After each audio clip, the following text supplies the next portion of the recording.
Bonjour à tous et à toutes, aujourd'hui on se retrouve pour une nouvelle vidéo et cette fois-ci on va vraiment attaquer le vif du sujet. On est lancé cette semaine, on commence fort avec du deck building. Alors je vais vous présenter mon deck, voilà, le deck que je me suis construit au fil du temps, j'ai repris, alors comme je vous l'ai dit, j'avais commencé Magic en 2016, que j'ai arrêté directement en début 2017, que j'ai repris début 2021. Donc pour vous dire voilà que j'ai pas de niveau, mais j'ai commencé directement par me dire j'ai envie de me faire un deck et c'est ce que je vais vous présenter aujourd'hui. Alors petit disclaimer avant, n'hésitez pas à me dire ce que vous pensez de mon deck, surtout pour les joueurs aguerris, c'est ce que je vous demande, qu'est-ce qui serait bien amélioré, etc.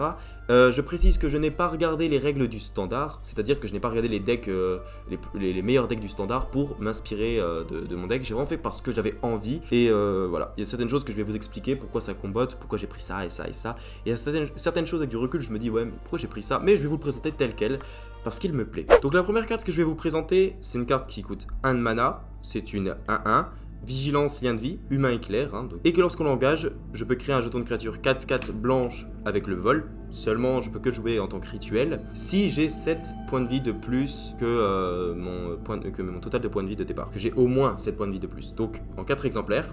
C'est très intéressant, je trouve que cette carte vraiment intéressante dans mon deck.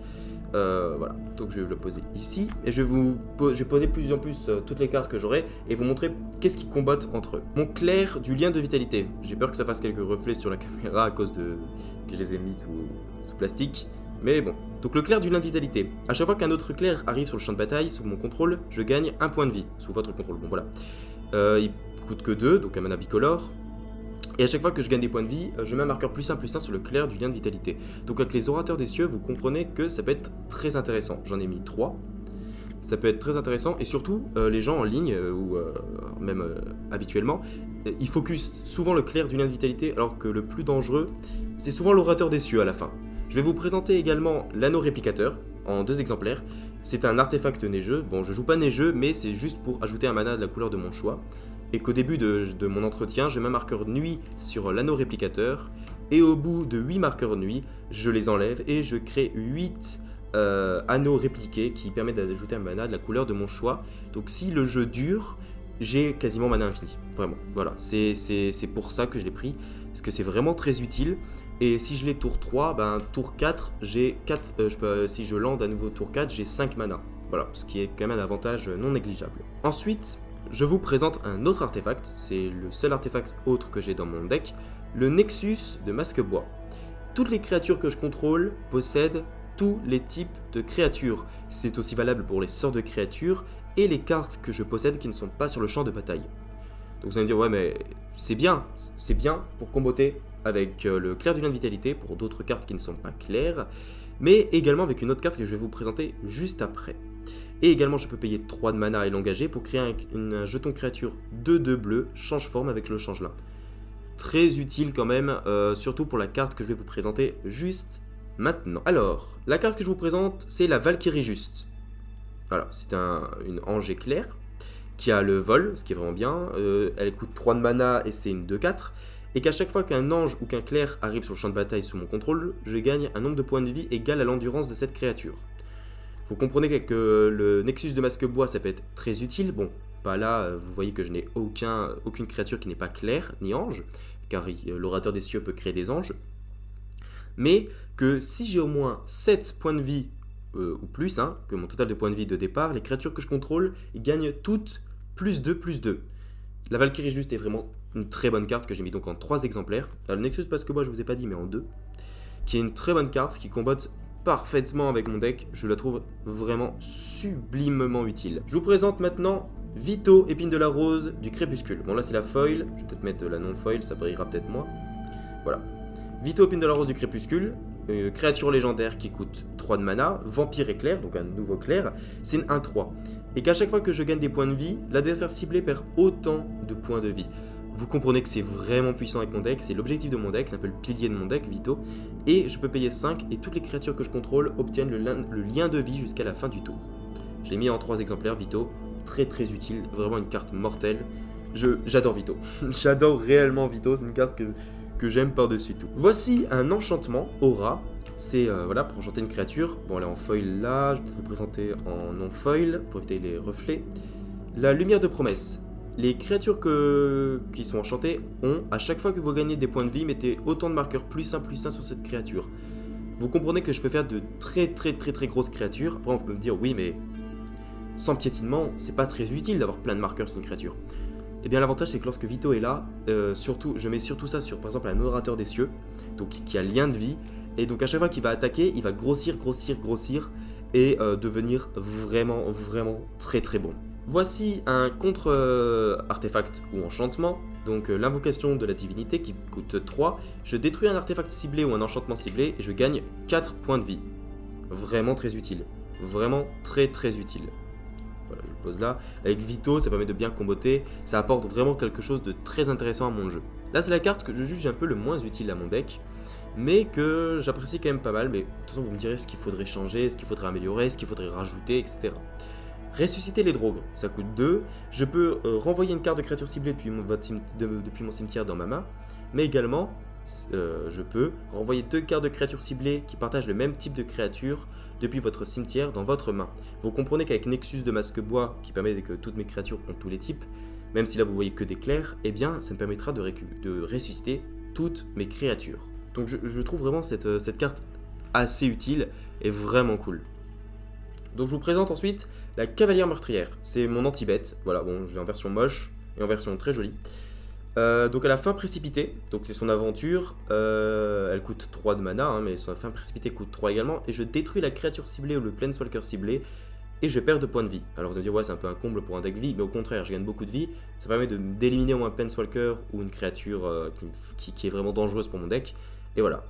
Et cette créature a également lien de vie, donc avec la Lumière de Promesse, c'est vraiment un très bon combo. Mieux que l'Orateur des Cieux parce c'est déjà une 2-3 de base. Et à chaque fois qu'elle meurt, je la mets en dessous de ma bibliothèque.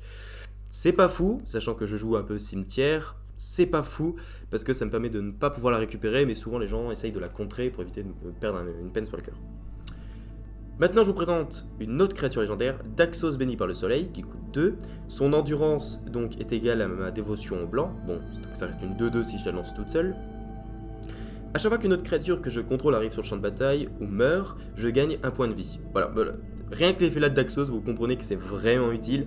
Et aussi avec une Valkyrie juste par exemple, et avec un Nexus déjà installé, Daxos, si j'ai une très bonne dévotion au blanc, peut arriver en étant très forte et surtout me donner beaucoup de vie avec la Valkyrie que je peux renvoyer avec Vito. Vous comprenez que si le jeu est déjà là, je peux vraiment bien comboter. Et aussi mon jeu, ce que j'apprécie, c'est que même si Vito n'est pas là ou une Valkyrie n'est pas là, je peux toujours réussir à m'en sortir, à temporiser, etc.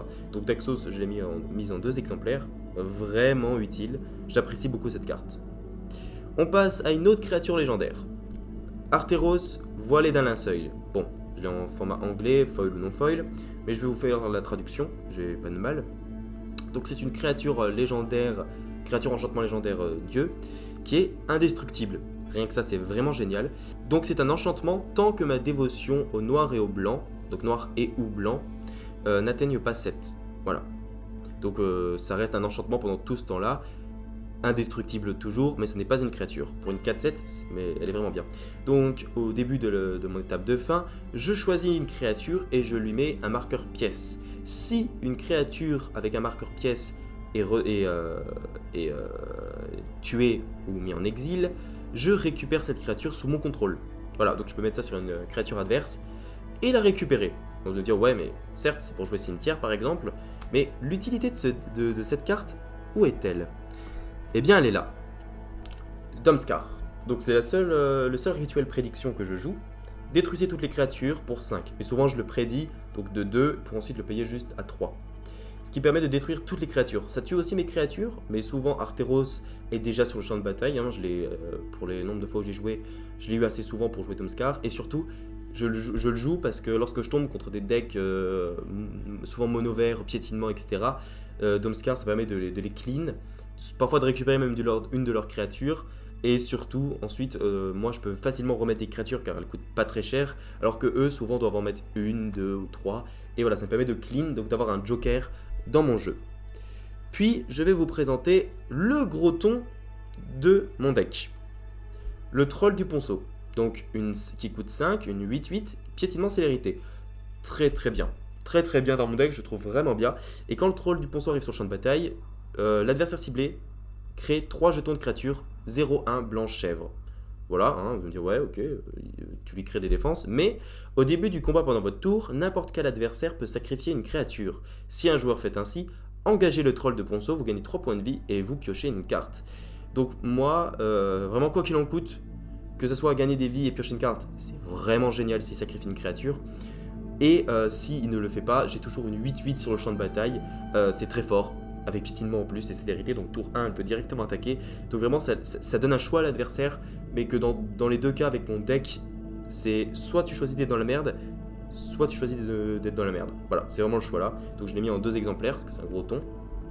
J'appelle ça un gros ton, c'est une carte assez forte qui permet de résister aux moyennes et aux assez fortes aussi, parce que j'ai assez de petites cartes. Ensuite, la Planeswalker de mon deck. C'est ma Planeswalker préférée, hein. Liliana, je l'aime vraiment beaucoup. Donc, Liliana Mage de Mort, que j'ai de cette version-là, car elle existe en M21, il y a d'autres versions. Il y a Réveilleuse de Mort, je crois. Bref, je sais plus. Donc, son plus 1, c'est renvoyer jusqu'à une carte de créature ciblée depuis votre cimetière dans votre main. Elle coûte assez cher, elle coûte 6. Son plus 1, il est sympathique, mais si t'as pas de carte dans ton cimetière, c'est un peu chiant. Son moins 3, je détruis une créature ciblée, son contrôleur perd de points de vie. Ça, c'est assez utile. Souvent, je pose Liliana pour faire ça, et ensuite, je fais que des petits plus 1 pour remonter à 3. Son moins 7, que je n'ai jamais utilisé parce que je ne trouve pas ça très utile, c'est l'adversaire ciblé perd 2 points de vie pour chaque carte de créature dans son cimetière. Voilà. Alors oui, ça peut être bien, mais vraiment, j'ai pu tester à de nombreuses reprises, je trouve que c'est pas vraiment la chose la plus utile dans le deck, ce n'est pas vraiment l'effet le plus utile. Donc là, vous avez la totalité de mon deck, je vais rajouter les landes. Donc, je suis désolé, mais la caméra n'a plus du tout d'espace pour continuer, mais ce n'est pas très dramatique, je suis sur la fin de la vidéo. Donc voilà, n'hésitez pas à me dire ce que vous pensez de mon deck, n'hésitez pas à rectifier les choses qu'il faudrait rectifier, etc. Je suis vraiment ouvert à tout. Dites-moi vraiment, ah oui, mais tu ferais mieux de vraiment te concentrer sur un deck vie, enlève ça, remplace ça par ça, par ça, par ça. Je me ferai une joie de le faire. Je vous montrerai quand même en vidéo de quoi il est capable, de ce que j'arrive à faire avec. Une fois que vous m'aurez dit voilà, ce qu'il faudrait améliorer ou changer, etc. Eh bien je me ferai un plaisir de refaire des vidéos sur Magic Arena ou même en format papier pour montrer que finalement vous avez été très utile à mon deck pour l'avoir amélioré et je vous remercie déjà à l'avance. Donc n'hésitez pas à mettre en commentaire toutes vos suggestions, etc. À dire également si la vidéo vous a plu, à commenter, à liker, à partager, c'est vraiment très important. Vraiment faites-le, on est une toute petite chaîne, on vient de commencer, c'est vraiment le maximum qu'on vous demande parce qu'on a vraiment besoin de ça pour réussir à se démarquer et un peu à s'imposer en soi, hein, à se faire un petit bout de chemin. Donc merci beaucoup d'avoir suivi la vidéo jusqu'au bout, j'espère qu'elle vous a plu. Sur ce, je vous dis à la prochaine, on va tester ce petit deck, à plus.